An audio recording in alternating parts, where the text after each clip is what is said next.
Vamos a conversar, vamos a abrir caminos, aquí en el campo, aquí en el agro, vamos a conversar. Conversando desde el agro, una revista de actualidad sobre temas del desarrollo rural, auspiciado por el Colegio Agropecuario y producido por el ingeniero Juan Carlos Corrales y el profesor Keylor Gutiérrez.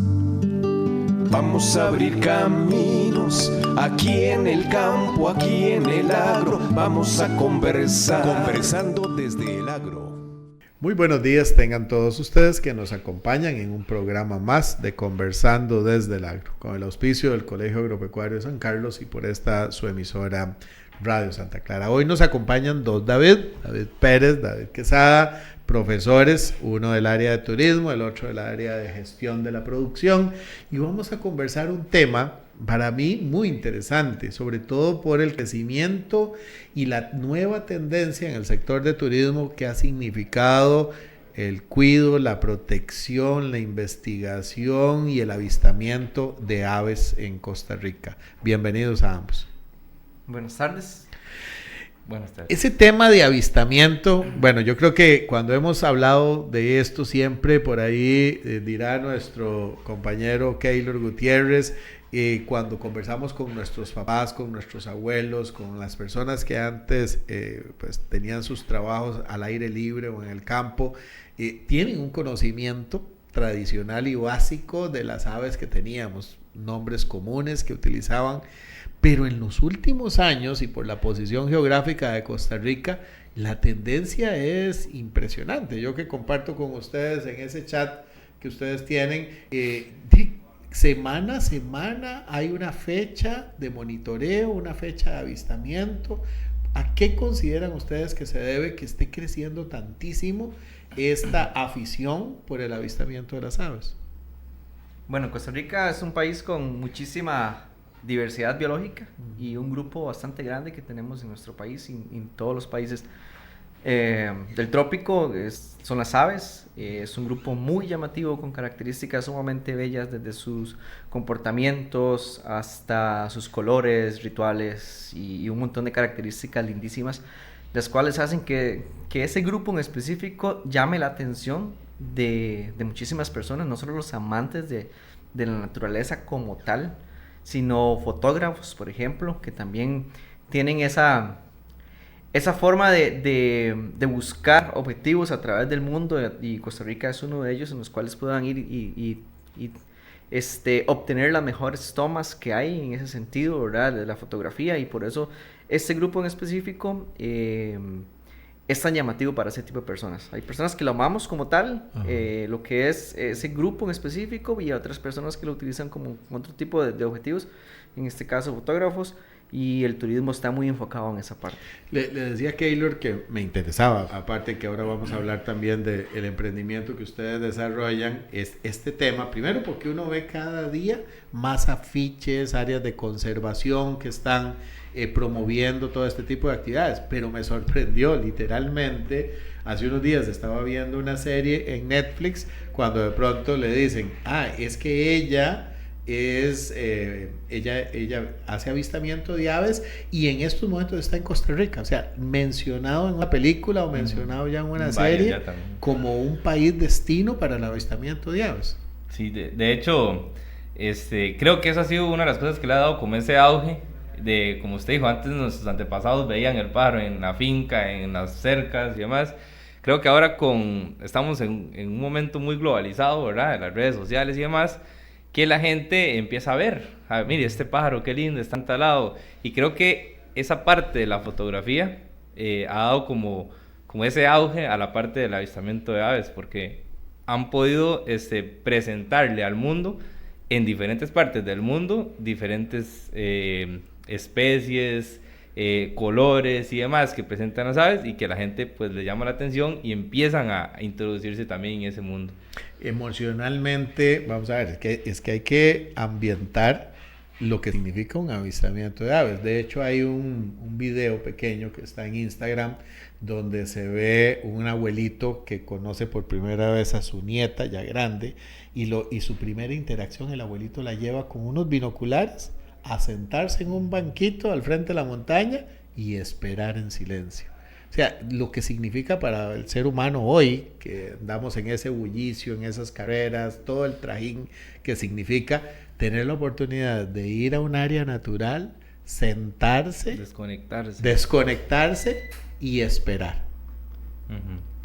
Sí, pues permite eso, ¿verdad? La actividad como tal se puede realizar en todo tipo de lugar, desde nuestra silla, en nuestro corredor, un edificio, pero muchísima gente la utiliza con el sentido de desconectarse de su vida, ¿verdad? De su vida cotidiana, salir, conectar con la naturaleza, al mismo tiempo aplicar una actividad tan bonita como es la observación de aves en todo el sentido, ¿verdad? Que colabora con la ciencia y al mismo tiempo nos permite un montón de salud en nuestro ámbito, salud personal, ¿verdad? Mejorarla, relacionarse con la naturaleza, conocer, aprender, y de ahí se abren un montón de cosas más, ¿verdad? Porque hay que viajar mucho, ¿verdad? Y un país tan pequeño como Costa Rica tiene un montón de hábitats, lo cual hace que haya que desplazarse a diferentes lugares, y es súper interesante, ¿verdad? Por ejemplo, ahora con el tema de la migración de aves, siempre cada año recibimos algún tipo de especie en específico que no es habitual en nuestra zona, que por alguna razón X llegó a nuestro país y consigo lleva un movimiento muy grande, porque el primer avistamiento para el país, primer avistamiento para muchas personas, y el cual conlleva que la gente se desplace, que le guste hacerlo, que vaya, invierta, ya estamos hablando de encadenamiento, desarrollo local, un montón de cosas que conlleva esto, y eso lo hace una sola especie. Imagínense en nuestro país que tiene más de 900 especies de aves, lo que provoca, tanto a nivel local como a nivel internacional. Hay un tema que a mí me llama muchísimo la atención y tiene que ver con el registro de lo que se realiza, ¿no? Tuve la oportunidad de conocer coleccionistas de monedas, coleccionistas de estampillas, que ya prácticamente esto desapareció, pero a mí me llama la atención verlos a ustedes porque en el registro que hacen saben cuando les falta una especie o no han podido tener la oportunidad de dar un avistamiento de una especie y lo que eso significa. O sea, en el mundo tenemos personas que se dedican a viajar buscando tal vez por esa especie específica que les está haciendo falta. ¿Cómo genera eso también todo un proceso, ¿verdad? Y que es individual de decir, como decíamos los que coleccionábamos cromos, ya la tengo o no la tengo? Sí, sí. ¿Cómo ven esa parte del registro, verdad? Sí, eso bueno, se empieza a hacer muy personal, ¿verdad? Ya como dice usted, tengo o no lo tengo. Puede ser que salgamos en un tour, David ya vio esa especie, pero puede ser que Keylor o yo o el grupo que andamos tal vez no. Entonces eso empieza como a crear esos objetivos, ¿verdad? Que uno necesita tenerlo, ¿verdad? Como meta personal. Eso es bonito porque empieza uno a retarse. Como dice David, empieza a desplazarse. Hay especies que no lo tenemos, digamos, en la Huetar Norte, sino que tenemos que desplazarnos hacia otro lado, a lugares más secos y demás. Entonces eso ayuda a lo que estábamos hablando ahorita de la desconexión. Vamos, esta especie está en tal lado o llegó a tal lado, entonces nos vamos a desplazar a buscarla. Entonces empezamos a crear esos objetivos y a crecer nuestras propias listas. Cada persona crea su lista de avistamiento. Entonces, como dijo David antes, tenemos más de 900 especies en el país. ¿Cuántas tenemos vistas? Entonces eso empieza a crear ese reto para uno mismo y se empieza a hacer algo muy bonito, porque empezamos a coleccionar esos avistamientos de especies diferentes de los que tenemos acá. Desde temas científicos que antes lo mencionabas también, ¿verdad? Porque imagínense lo valioso que es esto para una universidad o para un investigador, saber que hay miles de personas reportando una especie y su desplazamiento y a veces hasta su patrón alimenticio o su patrón reproductivo. O sea, hay miles de datos que los científicos pueden aprovechar. Es que no es solo levantar una lista como tal, sino que aplicamos ciencia en su momento, ¿verdad? El registrar una especie, X especie en X lugar, es un dato que colabora con la ciencia, y actualmente este grupo en específico conlleva consigo muchísimo investigación, y hay mucho dinero invertido. La Universidad Cornell, por ejemplo, que es de de Estados Unidos, por ejemplo, con sus plataformas como una que es eBird. Hay miles de observadores de aves que diariamente están registrando especies de aves en sus puntos de observación con datos, los cuales al final de cuentas sirven un montón para la toma de decisiones en cuanto a la conservación, en cuanto a la reforestación, en cuanto a la protección de especies que están en peligro de extinción o están cambiando su comportamiento.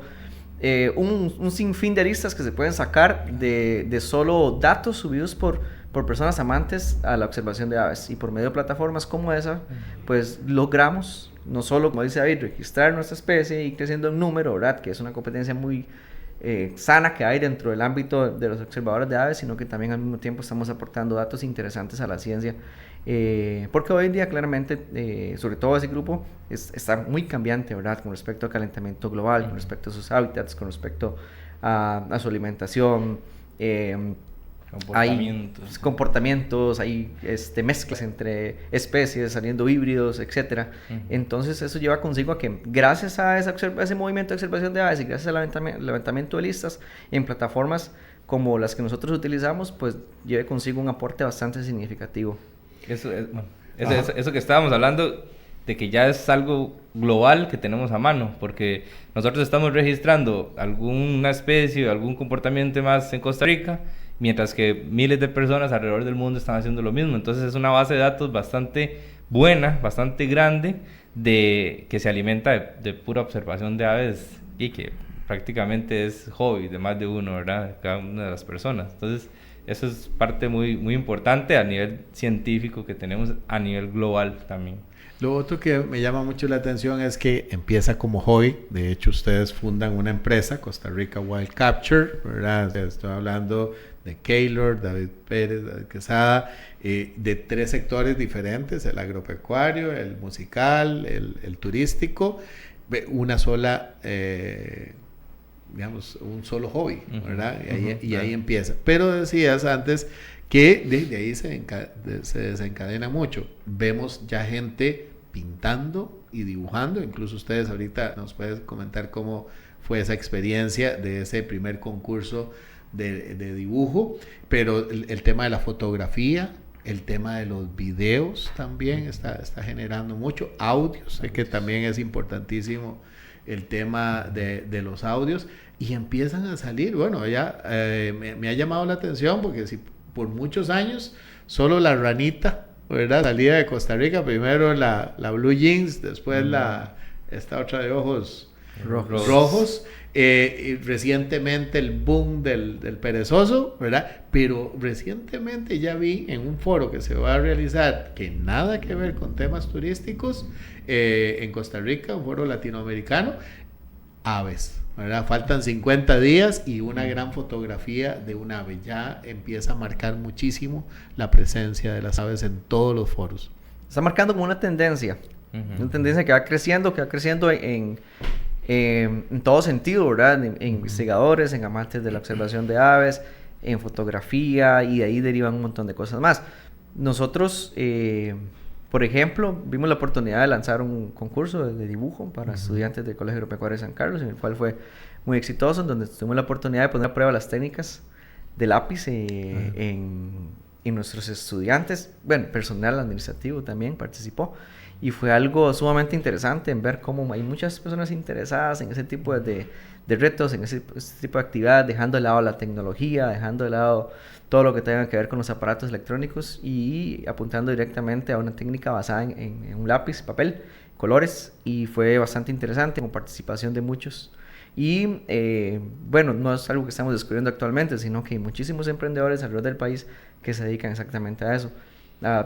Desde vender libretas de apuntes, agendas, camisas, medias, gorras, stickers, jarras, un montón de cosas, ¿verdad?, que van basado en esas especies tan bellas, tan llamativas, tan coloridas. Por ejemplo, los colibrí, que son sumamente interesantes, el quetzal y toda su familia de trogones, que con sus colores llaman muchísimo, y plumaje llaman muchísimo la atención. Los tucanes de Costa Rica, que son sumamente coloridos también.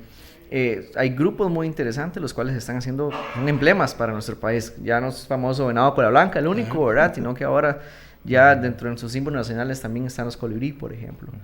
Eso, sí, ajá. No, que eso es muy importante, y ahora con ese concurso, uno ya lo sabe y escucha comentar, pero ahora con ese concurso como que uno lo ve más cerca, ¿verdad? Mucha gente que uno no sabe tiene esa espinita del avistamiento de aves, porque con los dibujos, gente que tal vez uno no se imaginó que iba a participar, pues participó con sus dibujos muy bonitos, muy buenos. Pero además mucha gente que se dio cuenta y que en las redes sociales vieron y demás, nos preguntaban, ¿y cómo hace uno para empezar? A mí me gusta mucho. Un día vi uno en la ventana que me gustó mucho y me interesa. Entonces mueve mucho la gente ese tipo de actividad. Entonces ha sido bastante interesante, porque gente que está, que uno no se imagina y que está largo al ámbito, ¿verdad? Pues ha preguntado que cómo hace uno para iniciar, cómo hace uno para ir, para ver. Entonces es bastante interesante. Yo creo que cuando ustedes en Costa Rica Wild Capture lanzaron el concurso, no se imaginaron el impacto de educación ambiental que esto iba a generar. Porque hace 20, 30 años, cuando recuerden que del tema de las trampas para aves, las trampas para pajaritos, que era tal vez algo muy tradicional. Sí recuerdo esfuerzos muy grandes para liberación de aves, o sea, se llevaban a los niños de escuela, se destruían las jaulas, se liberaban los pajaritos, pero ahora cambió, ya eso se ve menos, pero entonces no teníamos esa faceta de educación ambiental que ustedes no solo sembraron las semillas, sino que la esparcieron por todo lado, porque ahora ya veo muchos niños, me pasa con las nietas que vieron un poco lo del concurso, están buscando cómo y qué colores escoger y qué variedades. Entonces el impacto de la educación ambiental fue muy fuerte. Es uno de los principales propósitos, ¿verdad? Cambiar la mentalidad de las personas en ese sentido. Antes nos educaban a eso, una jaulita y tener los pajaritos más lindos con sus mejores vocalizaciones, y eso era lo que nos inculcaban, y así conocíamos nosotros acerca de las especies que habían con sus nombres comunes y demás. Y claramente la educación ambiental, a través impulsada por el turismo, porque es súper importante, ¿verdad? El turismo en este ámbito nos dice hay que conservar, hay que proteger, hay que mantener ese grupo de especies, lleva consigo que impulsara un tema tan importante y tan necesario como la educación ambiental para conservar, proteger y educar a esas personas. Entonces es bastante interesante lo que usted puntualiza en cómo ese tipo de actividades empezaron a impulsar ahora niños, adultos y personas de todas las edades a conocer acerca de este grupo en específico. Nosotros, no recuerdo bien hace cuánto iniciamos, pero nosotros éramos Arturo, David y yo, y hoy en día tenemos más compañeros de trabajo, gente fuera y hasta egresados que hemos, a través de nuestras actividades, a través de los pocos momentos que tenemos para sacarlo para conservación de aves, se han involucrado y han querido ser parte de lo que nosotros hacemos y crear curiosidad, y todo eso es parte de la educación ambiental, ¿verdad? Que esas personas se enamoren de esos grupos tan importantes de animales que tenemos en Costa Rica, y a partir de eso pues, empezar a generar información, involucrar más a las personas y que vaya creciendo esto que es tan importante. Algunos de los que se han acercado al grupo han desarrollado no solo emprendimientos desde esa línea, como algunos de los artículos que ustedes mencionaron, sino carrera profesional casi hoy como guías especializados y toda la cuestión. Fue vertiginoso desde que Costa Rica Wild Capture empieza, era como para ir subiendo sus propias fotografías. Sí. Pero ahora ya tienen una cantidad de seguidores de todo el mundo muy interesados en el material que ustedes están publicando. Sí, eso es curioso porque, como dijo David, empezamos a ver, a mí siempre me ha gustado la fotografía, empecé a tener esa espinita de fotografiar vida silvestre, y luego me empezó a gustar, llamar la atención mucho la parte del avistamiento de aves, y lo empecé a combinar. Pero se nos han unido bastante gente. Keylor, por ejemplo, super fotos, ¿verdad? Él se fue por esa rama buenísima de la parte de fotografía, y como hemos estado hablando, llama mucho la atención. A veces uno ve al cielo y ve un montón de siluetas negras volando, ¿verdad? Pero cuando ya uno ve qué es lo que realmente está ahí volando, con otros colores, diferentes especies, etcétera, pues empieza a llamar mucho la atención, y creo que ese ha sido como el éxito de lo que hemos tenido en las redes sociales, ¿verdad? Con la página, para mostrar esas bellezas que tenemos por ahí. Mi papá era ferviente de tener siempre binoculares y los andaba entre el carro. Después tuve un tío padrino que también lo hacía.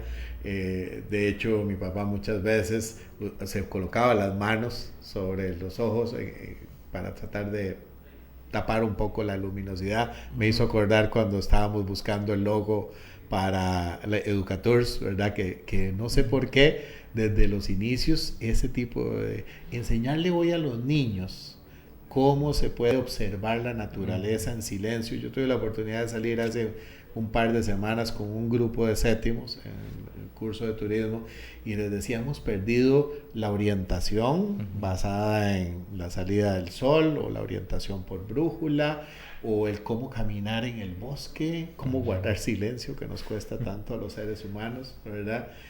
Todo esto podríamos ir generando a futuro, tanto desde el colegio como desde su empresa, talleres, ¿verdad? O sea, entramos con la educación ambiental, pero de pronto hay gente que la está aprovechando en forma profesional. Sí, bueno, se pueden abrir muchísimas oportunidades. Hoy en día, claro, la conservación de aves en Costa Rica es un negocio muy redondo, muy bueno, donde nos visitan personas de muchos países. Claramente los Estados Unidos es el principal, como siempre, y traen inversiones muy, muy grandes. Entonces, de tener terrenos con parches de bosque, por ejemplo, da la posibilidad de abrir senderos y tener miradores, comederos, en un ambiente sostenible para sacarle provecho, desde formar mi propia empresa como observador de aves para que esas personas vengan y yo pueda ir a enseñarles qué tiene Costa Rica, dónde están esas especies, cómo encontrarlas, cómo tomar una buena fotografía, ¿verdad? Y ahí se benefician un montón de personas. Nosotros pues sí tenemos una visión muy grande de lo que quiere ser nuestra empresa y somos docentes también, algunas veces nos cuesta despegar, pero creo que gracias al impulso de Keylor sobre todo ha estado ahí, empezamos con página en Facebook, ahora estamos en Instagram y ahora YouTube. Y queremos ir abarcando más, no solo fotografías, sino ya ir metiendo documentales sobre interés científico, interés sobre no solo ese grupo, sino sobre otros grupos de animales que hay en Costa Rica y otros temas importantes. A mí me llama muchísimo la atención, lo decía al principio, la cantidad de afiches, de puntos de avistamiento, actividades de avistamiento que ustedes suben al chat. Diría como buen sancarleño, yo creo que hay más afiches de avistamientos que de cabalgatas. Pero es interesante porque hace muchos años había que pagarle a un profesional para hacer los monitoreos. Luego vino una tendencia de se buscan voluntarios. Hoy pagamos por estar en un monitoreo, ¿cierto? Sí. Se transformó en negocio. Sí, pues sí. Hay dos formas. Hay unos que se llaman monitoreos, hay otros que se llaman conteos, ¿verdad? Un monitoreo más enfocado en la parte de desarrollo de algún proyecto como tal. Y conteos va muy relacionado a movimientos que hay dentro de ciertas zonas de interés turístico para poder generar un registro de todas las especies de aves que se encuentran en la zona. Ejemplo, la fortuna, ¿verdad?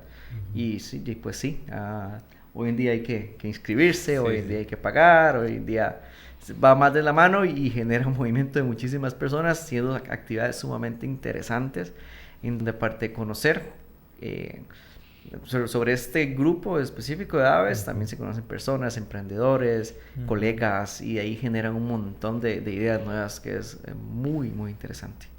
Los famosos blockchains, ¿no? Que hoy se habla mucho de esas cadenas de trabajo que podemos generar nosotros en todas las áreas. No solo, en algún momento ya hemos hablado de lo básico para emprender, pero ahora cómo buscarían las personas ir y participar en estas actividades en redes sociales. Me imagino que las publican, deben haber algunas de nivel básico, ¿verdad? Luego intermedio y después más avanzados, pero ¿cómo hacen para poder buscar esos espacios de información para participar en los monitoreos o en los conteos? Bueno, ahí me va a llevar un poquillo más, que es el que está más en la parte de turismo, pero como dijo David, el turismo viene a ser un punto clave en esta parte del avistamiento de aves, porque muchos de esos conteos, muchos de esos lugares que requieren de conteos y demás, pues son organizados por empresas turísticas o por guías de turismo y demás. Pero, como dice usted, las redes sociales es el principal canal para darse cuenta y poder participar en uno de estos conteos o inclusive caminatas, como usted dice, hay para iniciarse, intermedio, experto. Muchas veces hay grupos en WhatsApp, en Instagram, en Facebook, que se reúnen un fin de semana, un domingo, y vamos a ir a hacer un conteo no sé, al Cerro Los Perdidos en Fortuna. Entonces se reúne mucha gente y ahí se van adquiriendo habilidades y ahí se va conociendo gente y ese mismo grupo va invitando para conteos ya más específicos de conocimiento científico. Por ejemplo, el conteo de Arenal que viene ahorita en diciembre, redes sociales y muchos grupos conocidos, amigos que empiezan a invitar, mira, tal fecha empieza el conteo de Arenal, tal fecha está el conteo de Caño Negro. Entonces, mediante esos grupos y ese gremio empieza a invitarse a ese tipo de actividades también. Algo muy importante es que está abierto para cualquier tipo de persona. Los conteos, sí. por lo general, bueno, hay páginas como la Asociación Ornitológica de Costa Rica, ellos publican constantemente dónde está la lista actualizada de los conteos, porque como parte de todo eso, ellos llevan un control de dónde son los conteos a nivel país y hacen las publicaciones. Y todos esos conteos están abiertos a todo tipo de personas, no solamente expertos, pueden ser nivel intermedio, nivel básico, o personas que no tengan conocimiento del todo, pero que les guste la fotografía o quiera aprender sobre ambas, por ejemplo. Y existen muchísimas páginas, como dice David, donde se pueden obtener este tipo de información. Nosotros podemos publicar también en nuestra página dónde van a ser los conteos de este año. Por lo general, es una tradición que esos conteos se llamen conteos navideños porque empiezan como de noviembre a diciembre. Y entonces en este momento ya está empezando a salir la información, ya se puede inscribir. Normalmente hay que hacer pagos, hay que buscar su propio medio de transporte. Pero son temas muy interesantes. También abren la oportunidad, al menos nosotros que tenemos contacto directo con los organizadores del conteo Arenal de este año, que va a ser el 18 y 19 y 20 de diciembre. No solo para las personas que quieran ir a hacer la observación como tal, sino emprendedores que quieran participar en la parte de la inauguración del evento y demás, pueden ir, poner su stand, participar, y por lo general las personas que participan ayudan muchísimo en eso para que las personas vayan y compren y ayudan también a los emprendedores. Entonces hay como todo un involucramiento de muchas cosas ahí. Eso es importante porque los avistamientos no solo es ir a caminar a la montaña y ver las aves y hacer el conteo. El conteo de Arenal, por ejemplo, creo que la mayoría lo tienen un día de introducción donde hay charlas educativas, charlas de información científica, de datos que se han adquirido durante el año con estudios de algunas universidades, algunos profesionales. Entonces, como David dice, no es solo para expertos, muchos intermedios, gente que está iniciando, y llegar a esas charlas, escuchar esos datos, ver la gente hablar, uno aprende muchísimo también. Entonces también como invitación que empezamos a involucrarnos, no importa el conocimiento que se tenga. Inclusive hay gente que llega nada más porque me encanta la fotografía, me encanta fotografiar aves, no conoce mucho el tema para saber especies y demás, pero se aprovecha también estas fotografías en el conteo como registro. Bueno, muchísimas gracias, de verdad. Costa Rica Wild Capture, puede buscarlo en redes sociales, ¿no? ¿Verdad? Están en Facebook y están en Instagram. Invitarlos a YouTube también, en el canal. Y ahora el canal de YouTube. Qué bueno, porque sí, todo el tema de videos y todo, yo sé que es todo un mundo muy apasionante. Muchísimas gracias, David Pérez, David Quesada, profesores, y además con el profesor Keylor Gutiérrez, que han fundado esta empresa extraordinaria de Costa Rica Wild Capture. Y a todos ustedes que nos acompañan en estos programas de Conversando desde el Agro, acá desde su casa, el Colegio Agropecuario de San Carlos. Que Dios los bendiga siempre. Vamos a conversar, vamos a abrir caminos, aquí en el campo, aquí en el agro, vamos a conversar. Conversando desde el Agro, una revista de actualidad sobre temas del desarrollo rural, auspiciado por el Colegio Agropecuario y producido por el ingeniero Juan Carlos Corrales y el profesor Keylor Gutiérrez. Vamos a abrir caminos, aquí en el campo, aquí en el agro, vamos a conversar. Conversando desde el Agro.